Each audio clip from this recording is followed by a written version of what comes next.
you're an artist, you will always live like a poor. Deciding to be a full-time artist will never give you a decent living. Where did all that came from? The myth of the starving artist. Hi, I'm Lucy. After owning my art gallery for 3 years, I realized I wasn't living the dream. I wasn't living the artistic lifestyle I always wanted. So, I decided to close my art gallery and start a new artistic journey in my new home art studio. On my channel, I'll take you behind the scenes and show you the vibrant happenings inside my art studio, offering a blend of art education and entertainment. Behind the scenes insights, art creations, art talks, and vlogs. So consider subscribing and welcome to the exclusive behind the scenes access to the Lucy Shop Art Studio. Let me know in the comment section below if you believe that the starving artist is a myth or it's a truth. Where this whole idea came from. Have you ever thought who are the richest artists in the world? And let's not think about the modern contemporary artists who sell their art pieces just as if they're selling gold or most precious stones in the world. No, I want you to go back where art was true art. The Renaissance era. In that period of time, have you ever thought that the most richest people in that era were artists? And what happened after that? Where this whole myth came from and how it all started. In this episode, I am going to share with you 6 steps that will help you overcome the myth of a starving artist, because it's not true. There are a lot of well-known artists who have decent living, who are living the most artistic lifestyle that they always dreamed of. And it's true that there are a lot of misconception about art and how much you need to sell your art, and there are a lot of people who are selling what they call art on a very high price. I want you to leave all that behind and let's start from scratch. Number 1, historical roots. Where this whole starving artist stereotype came from. Let's go all the way back to the Renaissance era and a couple of movements after this era. The purpose of art at that period of time was all about capturing the moment. It was all about painting special events, occasions, portraits for wealthy families, kings and queens. And the reason why art were very prestigious at that time, because artists were the only people who were able to capture those moments. That's why the most famous and wealthiest artists were in the Renaissance era and a couple of movements after. And the reason why is because photography wasn't invented at that time. Now, moving forward to Post-Impressionism and Impressionism movement, here where the photography started to appear, and capturing the moment wasn't all about creating paintings, it was all about creating the perfect picture. So the whole art business started to shift, and artists start to painting just to express their emotions and their feelings, and paintings start to become something additional into their lifestyle. That's why artists who were just depending on selling their art pieces to have a decent living. And the whole stereotype came from Vincent van Gogh. But if you do your research really well, Vincent van Gogh, he decided with his own will to live like a poor. But everybody just thought that being a full-time artist, it means you're gonna have the life like Vincent van Gogh, you're gonna have a depressed life, you're gonna live like a poor, you're gonna live like a peasant, and so on. But if you do your research really well, you will know that it's all a stereotypical myth to change the whole dynamic of being an artist. When the Post-Impressionism and the Impressionism movement started, photography took the moment of capturing the moment, and artists just start focusing on how am I supposed to make a decent living if I don't have to paint the moment anymore, so it's not something essential. And here where artists start to find some challenges in their artistic career. Number 2, romanticizing struggle. Society started building on this myth.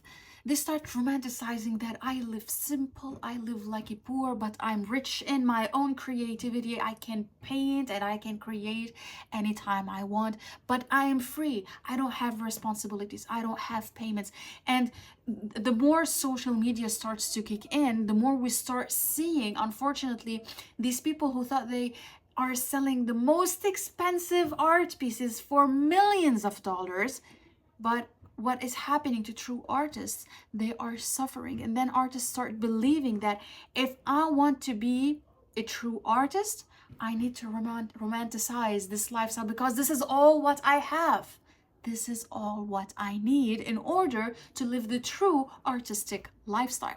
So we need to start shifting that mentality that romanticizing poverty as an artist, that doesn't mean that this is how artists should live.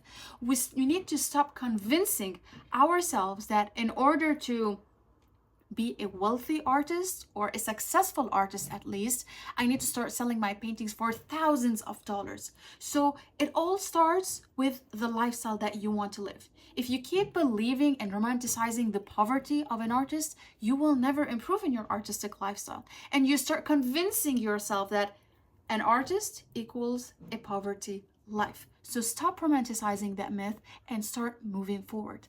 Number 3, modern reality. So many successful artists now, they have different options to build a very successful artistic career.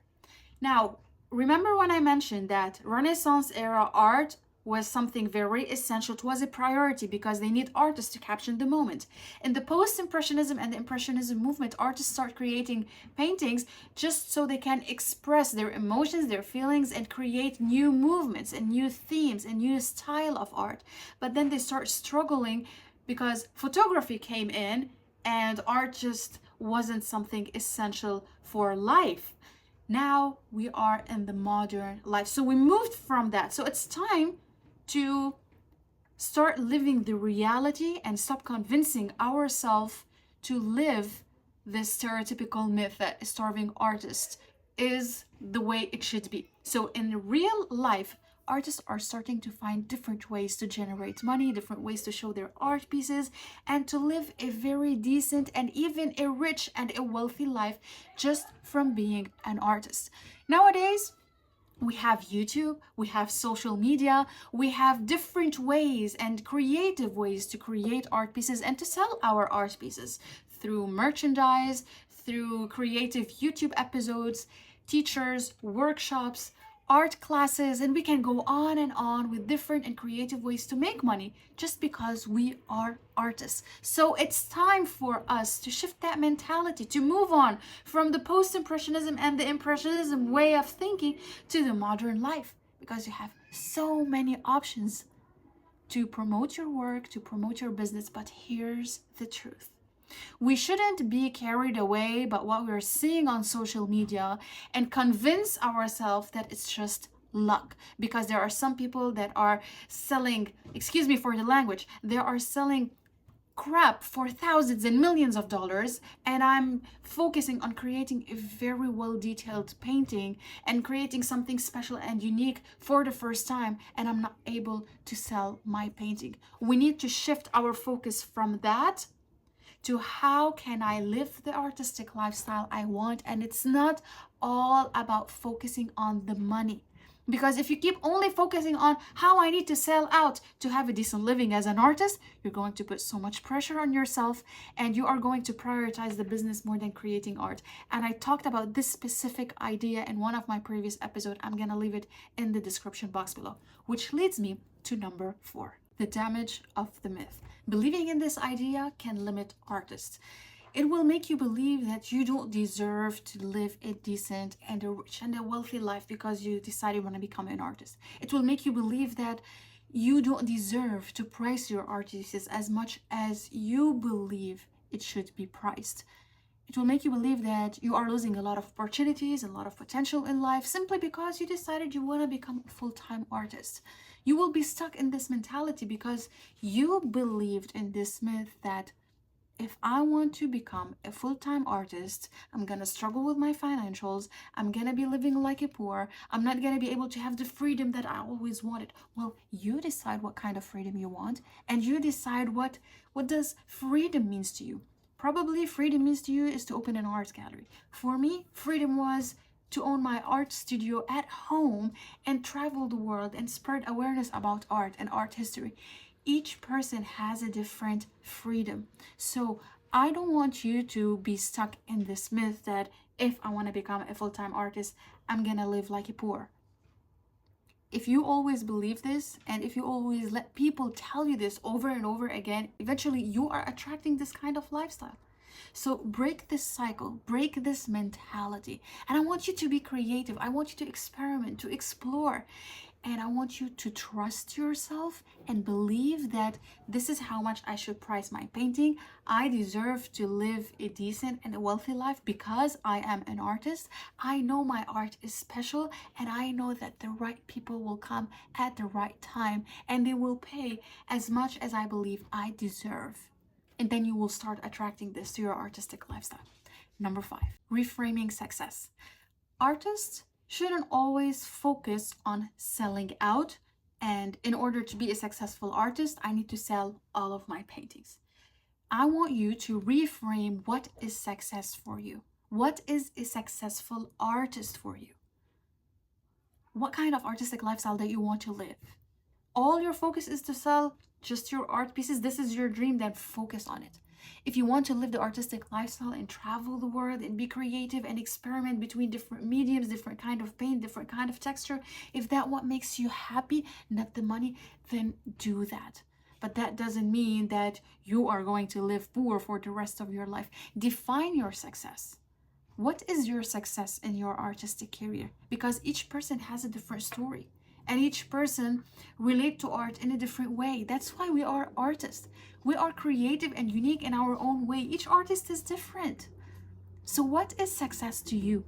Define your artistic success and live to that, and stop comparing yourself to other artists. Stop believing that if that person sells a piece of plastic for thousands of dollars, that means you are going to live the rest of your life as a poor because nobody is buying your painting. Simply because probably you're living in the wrong location, or maybe you need to approach selling your art pieces in a different way, or maybe you still didn't find the right person or the right type of society and the right culture to really appreciate your art. There are different factors. It's not because you are an artist you're gonna live like poor. So define what success is for you and go for it, and stop comparing your artistic lifestyle, your artistic journey to other people. It's not all about selling out. You can make a lot of money and live a very happy life as a full-time artist in so many different ways. Be creative and use your creativity, and you have endless opportunities and endless potential. Number 6, drop the myth. Now you know where this whole idea came from. Why people made you believe that living an artistic lifestyle will always make you poor and will never give you a decent living.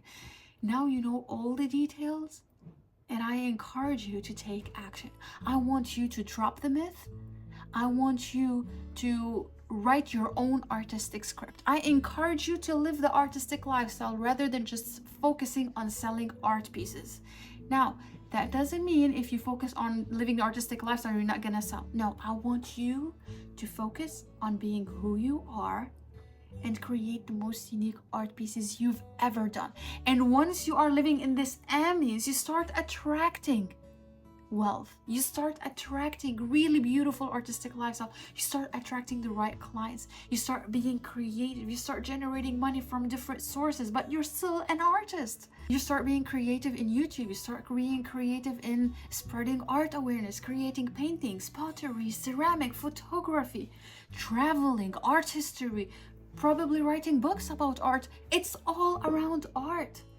I encourage you to live the artistic lifestyle, because that will open a lot of opportunities for you, and that will help you decide how you want to live the artistic lifestyle, and to help you create even better paintings. And when you attract this beautiful, creative, artistic lifestyle, you will be able to live a very rich, wealthy, abundant, artistic life.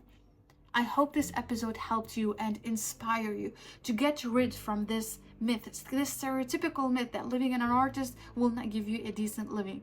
Identify what is artistic success for you. If you find this episode helpful, give it a like and subscribe to my YouTube channel for more interesting and inspiring art talk episodes just like this one. I'm gonna leave another link right here that I'm so sure is gonna inspire you and elevate your artistic journey. Thank you so much for watching, and I'll see you next time.